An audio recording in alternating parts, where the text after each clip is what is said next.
sekarang kita bicara soal konstruksi di pasal 338 dan 340 yang menjadi dasar dakwaan dalam perkara ini. Kami tanyakan kepada saudara ahli, apa perbedaan antara konstruksi di dalam pembunuhan berencana dan apa bedanya dengan konstruksi pembunuhan biasa 338 atau dotslag? Silakan. Izin yang mulia, saya jelaskan yang persamaan dulu. Baik pasal 338 maupun pasal 340 itu sama-sama mencantumkan unsur dengan sengaja. Ahli mengatakan bahwa di dalam rumusan delik itu ada 4 kemungkinan frase yang dicantumkan oleh pembentuk undang-undang. Satu adalah dengan sengaja, yang kedua adalah diketahui, yang ketiga adalah dengan maksud, yang ketiga adalah dengan tujuan. Nah, keempat frase ini itu memiliki konsekuensi pembuktian. Ketika unsur dengan sengaja, ketika frase dengan sengaja yang digunakan, maka yang dimaksud dengan sengaja adalah meliputi 3 corak kesengajaan. Kesengajaan sebagai maksud level 1, kesengajaan sebagai kepastian, dan kesengajaan sebagai kemungkinan. Demikian juga kalau frase yang digunakan adalah diketahui. Jadi ahli sebetulnya lebih banyak yang berpendapat bahwa makna diketahui itu sama artinya dengan sengaja. Tapi ada juga yang dengan maksud. Dengan maksud dengan tujuan itu sama artinya. Artinya apa? Pembentuk undang-undang ketika memilih frase dengan maksud atau dengan tujuan di dalam urusan delik, maka yang dimaksud itu adalah dibatasi kepada kesengajaan level 1. Dolus manus, kesengajaan sebagai maksud. Artinya apa? Kesengajaan harus ditujukan tidak saja pada perbuatan, tapi juga pada timbulnya akibat. Dalam konteks pasal 338 dan pasal 340, pilihan frase yang digunakan adalah dengan sengaja. Maka kesengajaan di sini adalah meliputi 3 corak kesengajaan dan itu sifatnya adalah alternatif. Kesengajaan itu adalah elemen subjektif. Sementara perbuatannya adalah merampas nyawa. Izin yang mulia, di dalam rumusan delik itu ada kalanya legislator menggunakan pilihan kata yang umum. Tapi ada kalanya dia menggunakan pilihan kata yang sifatnya detail. Seperti misalnya pasal 3 Undang-Undang TPPU. Di situ ada sekitar 10 perbuatan yang masuk dalam konteks pencucian uang. Maka karena dia detail, maka hanya perbuatan itu saja yang wajib dibuktikan oleh jaksa. Tetapi kalau kemudian menggunakan frase yang umum, misalnya merampas nyawa orang lain, makna merampas di sini yang paling penting adalah 1, perbuatannya harus aktif. Artinya apa? Kita bicara tentang apa? Commission Act, delik komisi. Artinya apa? Melakukan perbuatan yang dilarang. Apa indikatornya? Kalau collection itu di dalam understanding criminal law dia mengatakan bodily movement, harus ada gerakan tubuh, membunuh, menembak, kemudian apa? Macam-macam lah itu kan. Jadi tidak penting apa bentuk perbuatannya. Jadi bebas dia. Yang penting perbuatannya adalah aktif.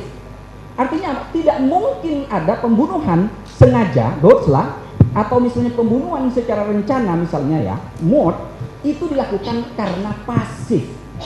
Tidak mungkin. Nanti saya bisa jelaskan tentang asasnya. Nah, dari perbuatan itu kemudian menimbulkan matinya orang. Disinilah pentingnya adalah pembuktian hubungan kausal. Jadi matinya korban itu karena perbuatan pelaku. Jadi kalau kita bicara hubungan kausal, itu ada cara pandang. Ada cara pandang yang objektif, ada yang cara pandang yang subjektif. Kalau yang objektif, mencari hubungan antara timbulnya akibat dengan perbuatan sebagai sebab, objektif.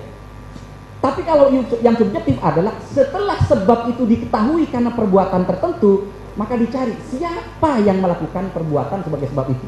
Jadi dia mengacu pada elemen subjektif tentang apa? Pelakunya. Nah, itu kemudian kedua pasal itu yang sama. Baik pasal 338 maupun pasal 340. Tapi dalam konteks pasal 340 itu ada penambahan unsur. Apa? Dengan rencana terlebih dahulu. Makanya ahli mengatakan ini delik berkualifikasi. Apa itu? Ada penambahan unsur yang dengannya pidana diperberat. Jadi pidana diperberat dari 15 tahun menjadi mati itu karena ada penambahan unsur apa? Dilakukan secara terencana.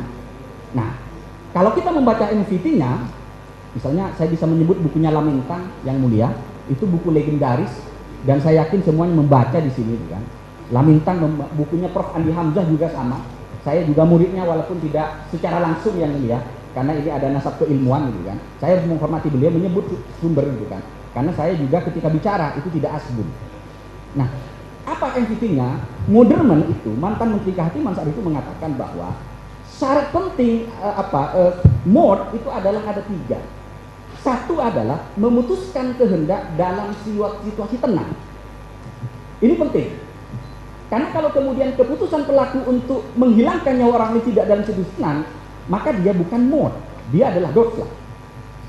Nah, di sini kemudian kita bisa diskusi bahwa ketika misalnya pelaku memutuskan sesuatu memutuskan kehendak dalam situasi tenang, maka kita perlu membuktikan, paling tidak mengungkap apa yang melatar belakangi pelaku ketika dia memutuskan itu. Disinilah pentingnya motif untuk diungkap di persidangan dalam perkara pembunuhan berencana. Kenapa? Karena orang itu punya akal. Yang ketika dimutuskan pasti ada motivasinya. Saya ketika kesini saya punya motivasi apa? Memberikan keterangan ahli. Hanya orang-orang yang tidak punya berakal, yang dia melakukan pembunuhan itu tanpa motivasi apa? Orang gila misalnya. Maka meskipun misalnya kalau kita baca 340 tidak ada motif itu, tapi kalau kita membaca literatur, ketika memutuskan kehendak dalam situasi tenang, itu pasti ada motif yang menyebabkan pelaku mengapa melakukan perbuatan itu. Itu yang pertama. Yang kedua, ada jeda waktu saat memutuskan kehendak dalam situasi tenang dengan pelaksanaan kehendak itu. Nah, jeda waktu itu menjadi sangat relatif. Kenapa? Karena tidak ada satupun literatur yang mengatakan bahwa waktunya harus 1 jam. Waktunya harus 2 jam, waktunya harus 1 minggu. Itu tidak ada ahli yang melakukan seperti itu. Kenapa? Karena bisa jadi dalam waktu yang relatif lama ternyata pelakunya tidak dalam situasi tenang, maka dia tidak bisa dikatakan mode, dia dosa. Bisa jadi dalam waktu yang relatif singkat 1 jam, pelaku bisa memikirkan dengan baik ya segala akibatnya, termasuk dengan cara apa dia melakukan itu. Salah satu ahli yang mengatakan misalnya adalah apa yang dilakukan untuk menghilangkan jejak misalnya. Nah, tetapi yang ingat yang mulia, dalam konteks menghilangkan jejak itu harus muncul di awal. Jadi saat dia sudah ada jeda, di situ dia muncul dengan cara apa saya melakukan itu, di mana saya melakukan, apakah saya punya waktu justru untuk tidak melakukan perbuatan itu, termasuk misalnya bagaimana saya bisa menghilangkan jejak. Jadi kalau kemudian jejaknya misalnya begini, apakah kalau kemudian pelakunya ada penghilangan jejak bisa 30? Belum tentu. Kenapa? Karena mari kita diskusi yang mulia. Di dalam putusan-putusan pengadilan, terutama yang berkaitan dengan kehormatan dan harga diri, di setan carok, kan, itu justru pelakunya setelah korban meninggal, dia tidak menghilangkan jejaknya. Dia justru hadir ke kepolisian. Saya pelakunya. Tetapi dalam situasi seperti itu, dia tetap ditangkap sebagai pembunuhan berencana. Artinya apa? Bisa jadi dalam kasus misalnya upaya untuk menghilangkan jejak itu bisa masuk 338, tapi bisa masuk dalam konteks 340. Kenapa? Karena yang dipentingkan adalah apakah ada situasi tenang dalam diri pelaku. Yang ketiga, pelaksanaan kehendak tadi itu harus dalam situasi tenang. Nah, ketiga syarat ini itu mutlak dibuktikan karena dia bersifat kumulatif.